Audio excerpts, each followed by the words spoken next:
Very warm welcome to you all. आप सभी का इस चैनल पे स्वागत है। आज हम पब्लिक एडमिनिस्ट्रेशन के जो नेट के प्रीवियस ईयर्स के पेपर थे उस सीरीज़ में आज हमारी ये 7वीं कड़ी है। आज जो हम पेपर डिस्कस करने वाले हैं वो है सन 2015 में दिसंबर माह में जो पेपर आया था उससे संबंधित हम क्वेश्चंस करेंगे और केवल संगठन के सिद्धांत यानी प्रिंसिपल्स ऑफ ऑर्गेनाइजेशन से रिलेटेड जो क्वेश्चंस आए थे उसके बारे में आज हम चर्चा करेंगे। हमारा सबसे पहला सवाल ये है, which of the following is not correct about Herbert Simon's view on public organisation. Means ये हमसे पूछना चाह रहे हैं कि निम्नलिखित जो चार ऑप्शंस है, जो चार ऑप्शंस अभी मैं आपके साथ डिस्कस करूंगी, मैं बताऊंगी उसमें से कौन सा सही नहीं है। विच is not the correct, it means 3 statement सही हैं और एक गलत है। सवाल ये है कि निम्न में से कौन सार्वजनिक संगठन के संबंध में हर्बर्ट साइमन के विचार के बारे में सही नहीं है। The options are Herbert Simon considered that there is no difference in human behavior in public and private organizations। यानी हर्बर्ट साइमन का मानना था कि सार्वजनिक और निजी संगठनों में मानव व्यवहारों में कोई अंतर नहीं है। Next option is the public organisation are characterised by more legalism. यानी सार्वजनिक संगठनों का अधिक विधिवादिता द्वारा चरित्र चित्रण किया जाता है। Option C says the public organisation are subject to legal scrutiny. यानी सार्वजनिक संगठन वैधानिक छानबीन के अधीन है। और चौथा ऑप्शन है public organisations are more likely to seen as inefficient and corrupt than private organisations. यानी सार्वजनिक संगठनों को निजी संगठनों की तुलना में असक्षम एवं भ्रष्ट रूप में देखे जाने की अधिक संभावना रहती है। ये चार ऑप्शंस हमारे सामने हैं, जिसमें से जो 3 स्टेटमेंट्स हैं वो ऐसे हैं जिससे हर्बर्ट साइमन सहमति रखते हैं, उनका मानना है। Out of these 4 there is only 1 statement which does not match with the views of Herbert Simon. Herbert Simon के बारे में इन चारों चीज़ों पर डिस्कशन करने से पहले थोड़ा सा मैं आपको हर्बर्ट साइमन के बारे में और अपडेट करना चाहूँगी। Herbert Simon, as you all know, is known for his bounded rationality. उन्होंने एक किताब निकाली थी, the proverbs of administrative behaviour निकाली, और डिसीजन मेकिंग पे उन्होंने बहुत ही अच्छा काम किया है, जिसको हम अभी भी कई बार एक स्टेटमेंट आती है कि किसने निर्णय प्रक्रिया को प्रशासन का हृदय कहा है, तो it is related to Simon. तो कभी कभी इस तरह के क्वेश्चंस भी आ जाते हैं। His theories challenged classical economic thinking on rational behaviour. Apart from that, he has won Nobel Memorial Prize in Economics, जो कि उनको 1978 में मिला, for his contributions to modern business, economics and administrative research।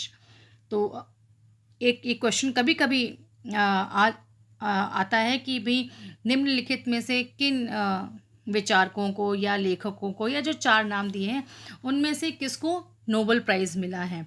तो हम बात कर रहे हैं यहाँ पे लोक प्रशासन की, पब्लिक एडमिनिस्ट्रेशन की। तो लेकिन हर्बर्ट साइमन को जो प्राइज़ मिला था, नोबेल प्राइज़ मिला था, वो इकोनॉमिक्स में मिला था for his contribution to modern business, economics and administrative research. So it was mix of economics and definitely it had a major part of administration also in it.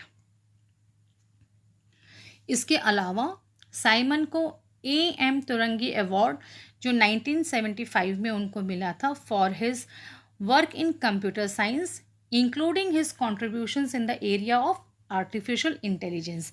Artificial intelligence पे भी उन्होंने किताब निकाली थी, इसका जिक्र मैं आपसे अभी आगे करूँगी। And apart from these 2 awards, A.M. Turing award and Nobel prize, इसके अलावा हर्बर्ट साइमन को US national medal of science भी मिला था इन 1986।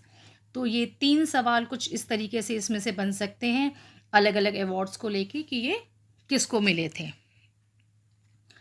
उन्होंने काफ़ी किताबें लिखी थी, जिसमें से 27 किताबों के नाम तो मैं आपको यहाँ पे नहीं बता सकती जो दिए हुए हैं।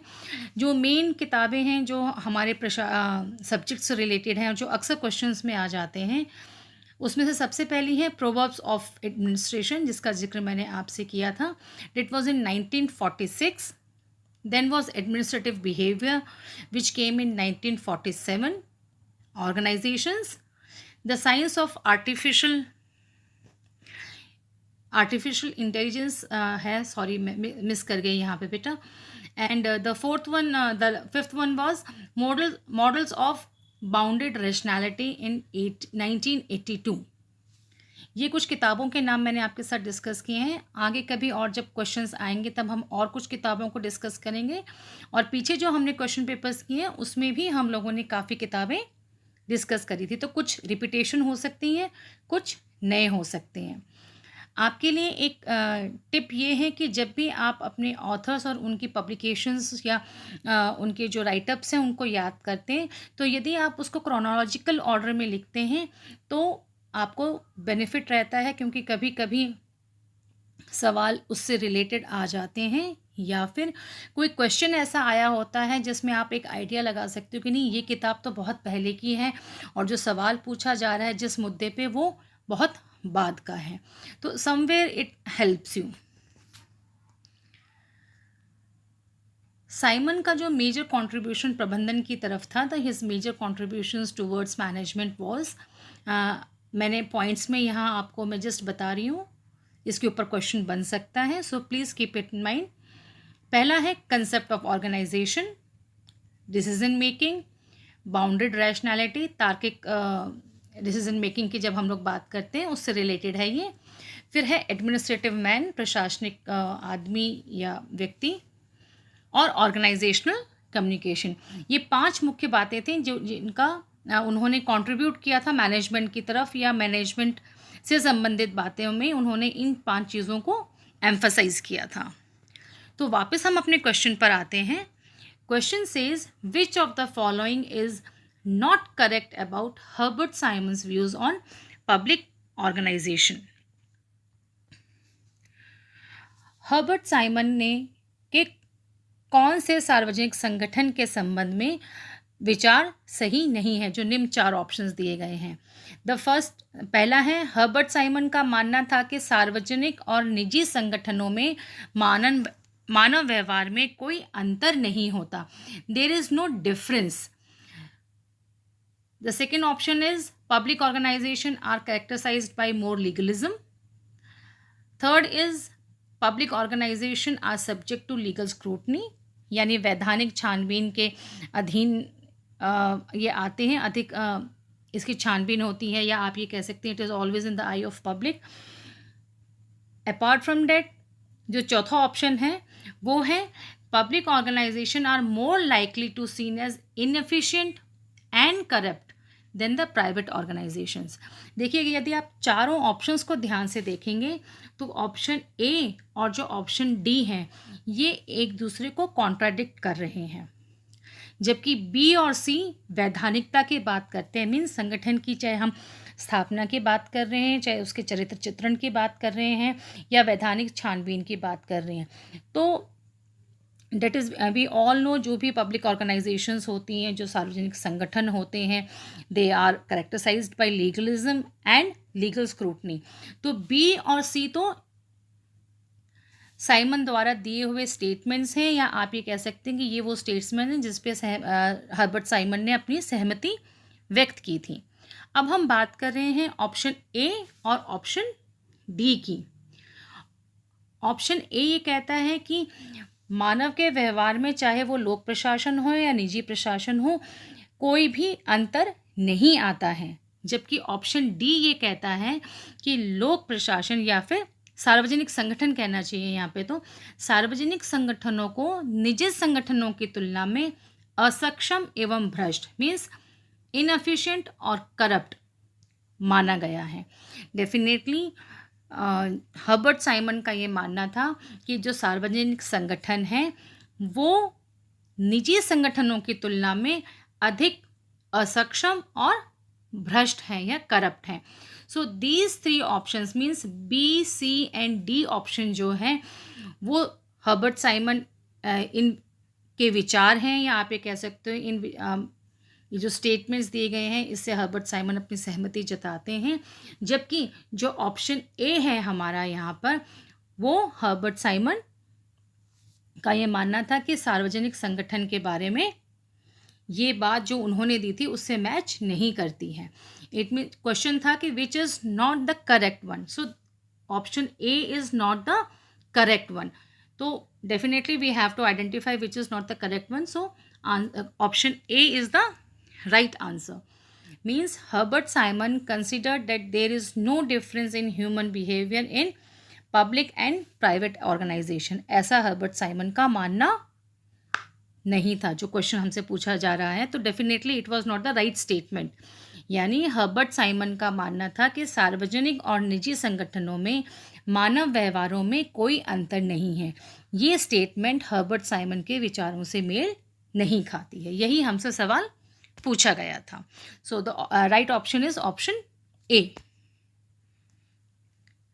The second question is bureaucratic hierarchy is a hierarchy of knowledge. Who said this? Max Weber, Peter Blau, Karl Marx या हीगल? अधिकारी तंत्रीय पद सोपान ज्ञान का पद सोपान है, यह किसने कहा था?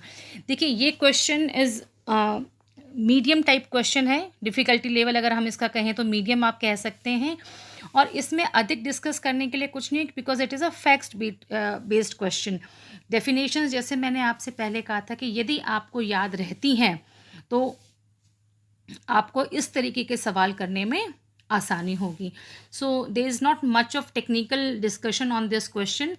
इसका सही आंसर है Max Weber, sorry Karl Marx. I am sorry, मैं गलत बोल गई। कार्ल मार्क्स का मानना था कि अधिकारी तंत्रीय पद सोपान ज्ञान का पद सोपान है। पीटर ब्लाउ ने भी ब्यूरोक्रेटिक तंत्र पे, सॉरी ब्यूरोक्रेसी पे उन्होंने बात करी थी, और उन्होंने अपनी किताब भी निकाली थी जिसका जिक्र मैंने लास्ट वाली जो हमारी वीडियो थी उसमें मैंने किया था। You can just go back to that video and you can get to know कि भी उनकी कौन कौन सी किताबें थी। Now the next question is which of the following principle is called first principle of organization by James D Mooney? निम्नलिखित में से जेम्स डी मूने ने किसे संगठन का प्रथम सिद्धांत कहा है? Whether it is hierarchy, coordination, delegation या सुपरविजन। यानी पद सोपान, समन्वय, प्रत्यायोजन या फिर पर्यवेक्षण की बात करते हैं। हायरार्की यानी पद सोपान, कोऑर्डिनेशन यानी समन्वय, डेलीगेशन यानी प्रत्यायोजन और सुपरविजन यानी पर्यवेक्षण। इसमें इस साल जो क्वेश्चंस आए थे उसमें अगर यदि आप देखेंगे तो जो लगातार ये जो मैं क्वेश्चंस तो खैर मैं आपसे डिस्कस कर ही रही हूँ, लेकिन अगर आप ओरिजिनल पेपर देखेंगे तो उसमें आप ये पाएंगे कि लगातार फ्लो में क्वेश्चन नंबर 6, 8, 9, 10, 11 लगातार ये क्वेश्चंस जो हमारा टॉपिक है संगठन के सिद्धांत उससे आए हुए थे। और सन 2015 में specially with this December issue, जो हमारा जो पेपर दिसंबर में जो पेपर हुआ था उसमें इस टॉपिक से रिलेटेड कम से कम 10 से 12 क्वेश्चंस आए थे। We will discuss in the coming series. तो ये वाला पार्ट थोड़ा सा एक स्ट्राइकिंग है कि 2015 में एक्स्ट्राऑर्डिनरीली इससे क्वेश्चंस आए थे। So it can be anything, depends upon the examiner वो किससे करते हैं। So now coming back to the question, हमारा सवाल ये था कि निम्नलिखित में से जेम्स डी मूने ने किसे संगठन का प्रथम सिद्धांत कहा है? Again it's a fact based question and a very simple question, जिसको हम अगर डिफ़िकल्टी लेवल देखें तो इसका डिफ़िकल्टी लेवल बहुत ही ईजी है। The right answer is coordination. समन्वय को जेम्स डी मूने ने संगठन का प्रथम सिद्धांत कहा था। यदि आप ये वाला टॉपिक पढ़ेंगे संगठन के सिद्धांत और उसमें समन्वय वाला जो टॉपिक है उस पे आप देखेंगे तो apart from different definitions, James D Mooney ने का जो स्टेटमेंट था वो भी अलग से किताब में दिया हुआ है। यदि आप देखेंगे, चाहे वो फड़िया की किताब है, चाहे महेश्वरी की है, कोई सी भी आप किताब उठा के देखें, उन सब में अलग से इसका जिक्र किया गया है। So it is a striking statement. ये आपको याद रखना चाहिए कि किसने संगठन का प्रथम सिद्धांत समन्वय को कहा है। So it is definitely James D Mooney. अगला सवाल है हमारा, who among the following called the staff agencies are more eyes, more ears, more hands to aid the administrator in forming and carrying out his plan। यानी निम्नलिखित में से किसने staff agency के प्रशासक को अपनी योजनाओं के निर्माण एवं कार्यान्वयन, मीन्स उसके एग्जीक्यूशन की अगर हम बात कर रहे हैं, में सहायता करने वाले अधिक आँखों, अधिक कानों और अधिक हाथों वालों के रूप में कहा है। देखिए, this is a very simple question and a little bit tricky also. थोड़ा सा यदि आप ध्यान देंगे कि जो हमारा क्वेश्चन है इसमें what they are saying, more eyes, more ears and more hands. इसका मतलब अधिक देखने वाले, अधिक सुनने वाले, अधिक काम करने वाले।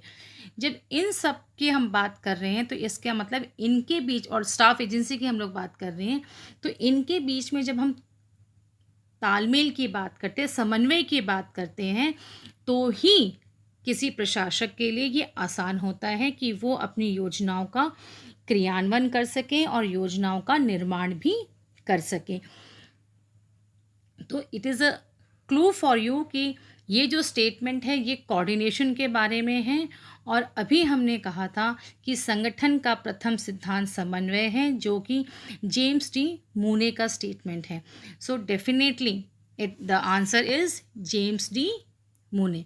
देखिए, कभी कभी सवाल इस तरीके से भी आते हैं कि डायरेक्ट उन्होंने कोई डेफिनेशन नहीं पूछी हो, लेकिन जो नीचे स्टेटमेंट आप लोगों को क्वेश्चन में दिया जाता है उसमें से यदि आप थोड़ा सा ध्यान से करेंगे तो you can get to know कि what basically the question is about, और जब आप उसको आइडेंटिफाई कर लेते हैं तो फिर आपके लिए ऑप्शंस पे टिक करना ईजी होता है। ठीक इसी प्रकार से जैसे इस क्वेश्चन में था, यदि हम इस स्टेटमेंट को ध्यान से पढ़ेंगे तो हमें समझ में आता है कि ये समन्वय की बात कर रहे हैं, कोऑर्डिनेशन यानी की बात कर रहे हैं, और ये वाला जो स्टेटमेंट था it was because of coordination, it was given by James D Mooney. देखिए, ये तो खैर कोई बात नहीं है कि केवल समन्वय की बात हो रही है तो जेम्स डी मूने ने ही ऐसा कहा होगा, लेकिन पहले वाला जो क्वेश्चन है ये उसी का एक तरीके से एक्सटेंशन है, क्योंकि जब हम बात कर रहे हैं कि संगठन का प्रथम सिद्धांत समन्वय है, और ये वाला जो सवाल है इसमें भी समवेयर ये बात कही गई है कि स्टाफ एजेंसी के प्रशासक को अपनी योजनाओं के निर्माण और कार्यान्वयन में सहायता करने वाले means the persons who can aid them, who can assist them, अधिक आँखों, अधिक कानों एवं अधिक हाथों वालों के रूप में कहा गया है। So the right answer here is James D Mooney. आगे जो हम लोग नेक्स्ट सीरीज़ में हम लोग क्वेश्चन करेंगे वो भी हमारे इसी टॉपिक से होंगे, और हालांकि हमने अभी जो लास्ट के 2 क्वेश्चंस डिस्कस किए हैं they are strikingly not very clearly related to each other, but if you are well versed with the topic, whether it is coordination or the other principles of organization, then it will be very easy for you to attempt these questions। तो आज की video के लिए, आज की series के लिए इतने ही क्वेश्चंस आज हम डिस्कस करेंगे। नेक्स्ट जो हमारी वीडियो होगी उसमें हम इसी टॉपिक को कंटिन्यू करेंगे, मीन्स संगठन के सिद्धांत से संबंधित दिसंबर 2015 में जो क्वेश्चंस आए थे हम उनको डिस्कस करेंगे, और ये जानेंगे कि डिफ़िकल्टी लेवल क्या है, सही एक्सप्लेनेशन क्या है उनका, एंड कुछ और टिप्स एंड ट्रिक्स और extra knowledge for you. Till then, have a good time. Please keep revising and update yourself. Have a safe time.